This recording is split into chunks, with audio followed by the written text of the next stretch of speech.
Good morning, আমার নতুন একটি ব্লগে তোমাদেরকে জানাই স্বাগত। সকালবেলা দোকান খুলে মানে ফ্রেশ হওয়ার পরে ছেলেরা পড়তে গেছে আর চা খাওয়া হয়ে গেছে।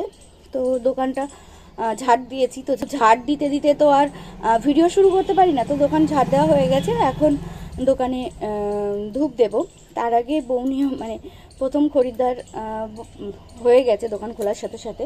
তো চলো ভিডিওটা শুরু করি তোমাদের সাথে।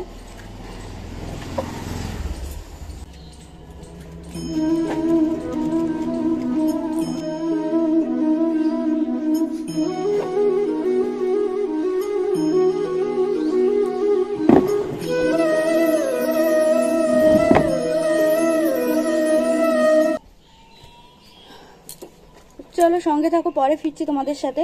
আর ঘরে গিয়ে বেশ কিছু বাসন আছে, সেগুলো মাজতে হবে। দোকানটা খোলা থাক, চলো সাথে থাকো।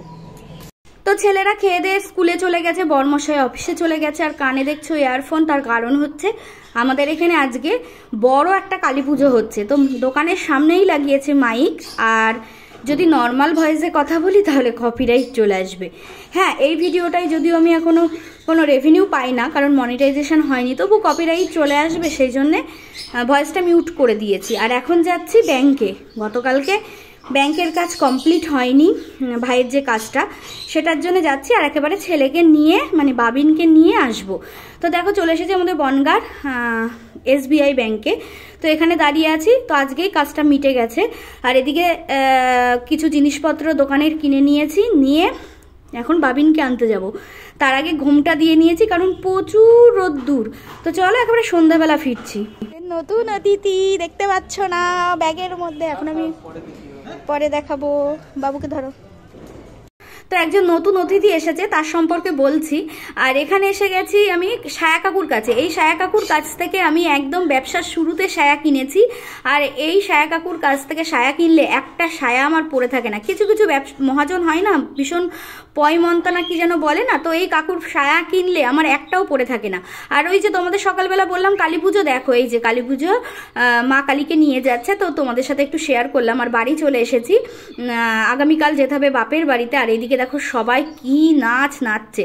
তো যাই হোক, যেটা বলছিলাম, আমাদের নতুন অতিথি সেটা হচ্ছে রকি। রকি হচ্ছে আমাদের একটা ককাটেল পাখি, যার গলার শব্দে মানে ওই সায়া কাকুর কাছে যাওয়ার সময় পাখির দোকানের পাশ দিয়ে যাচ্ছিলাম, যার গলার আওয়াজে সুরেলি কণ্ঠে আমি পুরো প্রেমে পড়ে গেছি। তো কোনো দিক বিদিক জ্ঞান শূন্য হয়ে আমি কিনে নিয়েছি, এবং আমার বরেরও পছন্দ হয়েছে।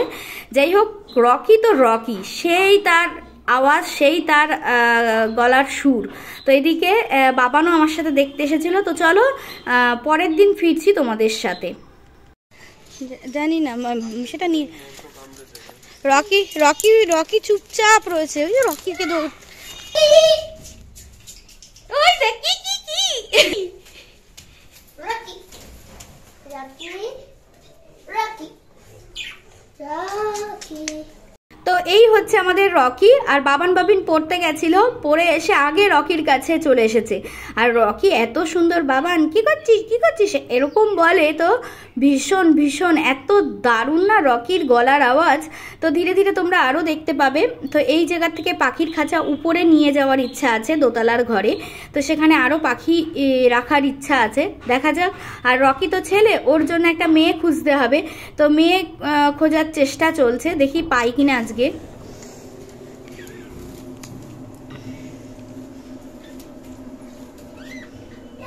রকি তো এখন বেরিয়ে পড়েছি বনগাঁর সুতি বস্ত্রের হাটে।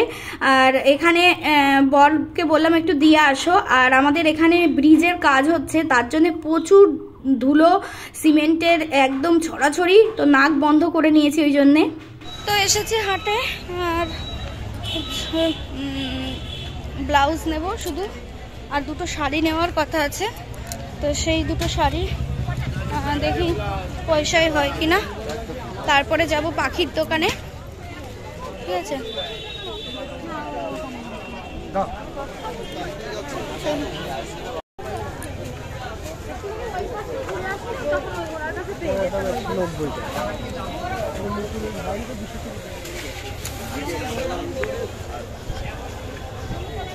ওই দাও। এই দাদার কাছে আমি ফোন করে বলেই দিয়েছিলাম দাদা আমার এই ব্লাউজ লাগবে, তো দাদা একদম রেডি করে নিয়ে এসেছিল, তাই আসার সাথে সাথে বললাম দাও আমার জিনিসগুলো তাড়াতাড়ি দাও।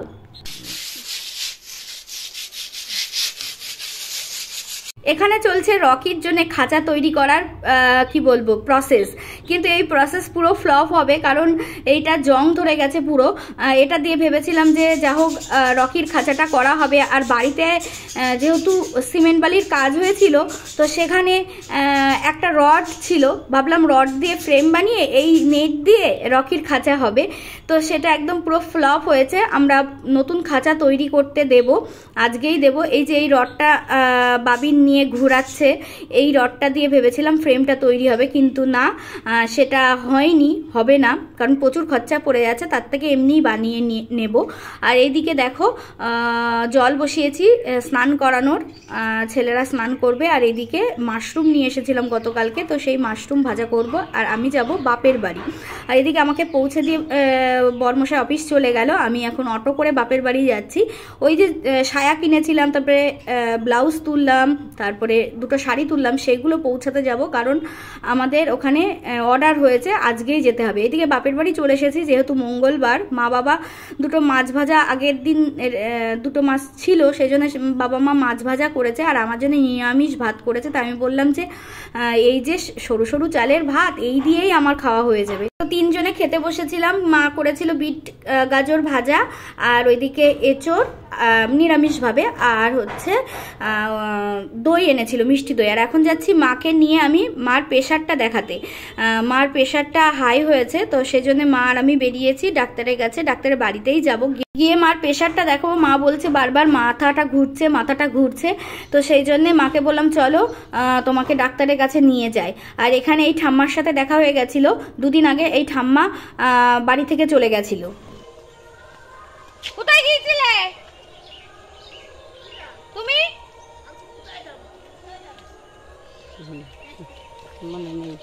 মনে নেই, সারাটা দিন টেনশনে কেটেছে, কোথায় গেল? তো বাড়ি থেকে চলে গেছিল, আর মনেও নেই ওনার। তো আমরা কি টেনশন করছিলাম যে ঠাম্মা কোথায় গেল, তারপরে খুঁজে পাওয়া গেছে। আর এদিকে দেখো ডাক্তারবাবুর বাড়ি চলে এসেছি, আমাদের গ্রামেরই ডাক্তার। তো মার প্রেশার মাপিয়েছি 140/90, বললো ঠিক আছে, একটু সামান্য বেশি। আর এদিকে এই মুরগিগুলো ওই ডাক্তার দাদা, মানে আমাদের তুষার দা বলি আমরা, তো পুষেছে এত বড় বড় মুরগিগুলো, কি বলবো, আমি একটু ভিডিও করে নিয়েছি, ক্যামেরাতে হয়তো বোঝা যাচ্ছে না। তো তারপরে দেখো আমি বাড়ি চলে এসেছি, বাড়ি এসে রিনিকে নিতে এসেছি, মানে হচ্ছে রকির বউকে।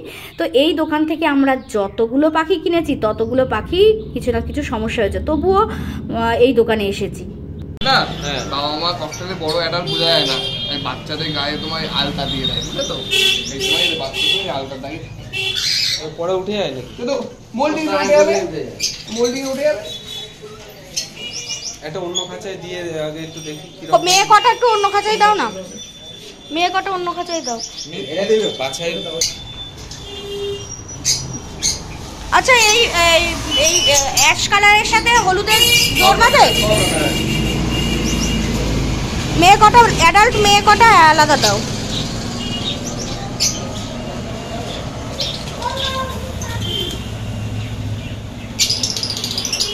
এ ছেলে দানা দেখে বুঝতে পারো না, সব দানা দানায় কি ছেলে ও ধরেছে যখন তখনই বুঝতে পেরেছি, যা ডেকেছে। এটা মেয়ে, এ ধরলে কোনো ডাকিনি। অ্যাশ কালার দেবো, অ্যাশ কালার না না, এই দুটো হবে, বুঝলে তো, অ্যাডাল্ট এই দুটো। কারণ কোনো জায়গায় মেয়ে পাখি পাচ্ছিলাম না, আর রকি একা একা ভীষণ চিৎকার করছিল, সেই জন্য ওর জন্য মেয়ে কেনার জন্য এই দোকানেই দুটো পাখি ছিল। আর প্রথম পাখিটা নেওয়ার পরে, এই যে দুটোই মেয়ে, বললাম আলাদা খাঁচাই দাও, প্রথম পাখিটা নেওয়ার পরে বাপরে বাপ যে কি অবস্থা করেছিল। বাবানের পছন্দ ছিল মা এইটাই নাও, তাই আমি সেটাই নিয়েছিলাম আমরা দুজন। এবার বাড়ি এসে সে সাপ তো নয়, সাপের থেকেও বেশি ফস ফস করে ছোবল মারছে, আমরা তো পুরো ভয় পেয়ে গেছি। তারপরে চেঞ্জ করে এই আরেকটা পাখি আছে সেটাকে নিয়েছি। তো এই দোকান থেকে পাখি কিনলে একদমই আমাদের শ্যুট করে না, কিন্তু কি করব, রকির জন্য আমাদেরকে নিতে হয়েছে। তো চলো দেখো পাখিটা কেমন করে। রকির ফ্রেন্ড এখন আসছে, রকি কিভাবে দেখছে রকির ফ্রেন্ডকে। কি কি কে বুঝতে পারছিস না রকি?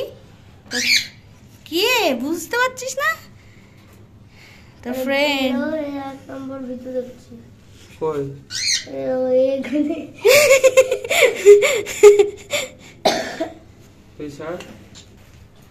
তো আজকে সকাল থেকে তোমাদের সামনে আসতে পারিনি। কালকে আমরা রকিকে নিয়ে এসেছি, আজকে রিনিকে নিয়ে আসলাম। দেখেই আনলাম, ওটা মেয়ে, রকি ছেলে এটা একদম গ্যারান্টি। ওই যে রকি ডাকছে, কে রে তুই? কি কি ওই যে রিনি, এই যে রকি কিন্তু আমার খুব ভালো ছেলে। রকি একে অ্যাকসেপ্ট করে নিয়েছিল, কিন্তু এ যা অবস্থা শুরু করেছে আমরা রীতিমতো ভয় পেয়ে গেছি। তো তারপরে আর কি করব, আবার ছুটেছিলাম চেঞ্জ করতে। তারপরে যাকে আনলাম সে তো দেখে আনলাম, কিন্তু সেও সমস্যা। তো যাই হোক, দেখো এ কি অবস্থা করেছিল। ওরে বাবা, কি এরকম করে ফসফস সাপের মতো ফসাচ্ছে কেন?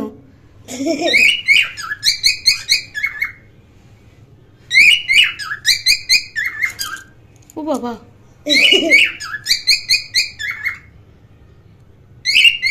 মারবে না তো? পাগল নাকি রে? রকি তো ভালো। হ্যাঁ, রকি তো খুব ভালো। ও বাবা,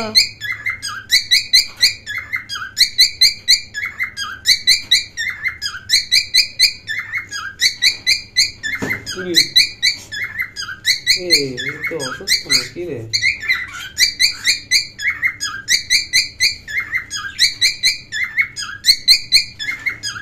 বাবা সর্বনাশ করেছে।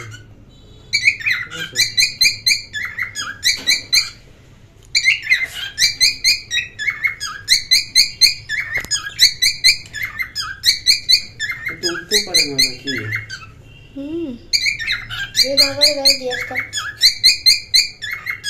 ওইটা নিলেই ভালো হতো নাকি?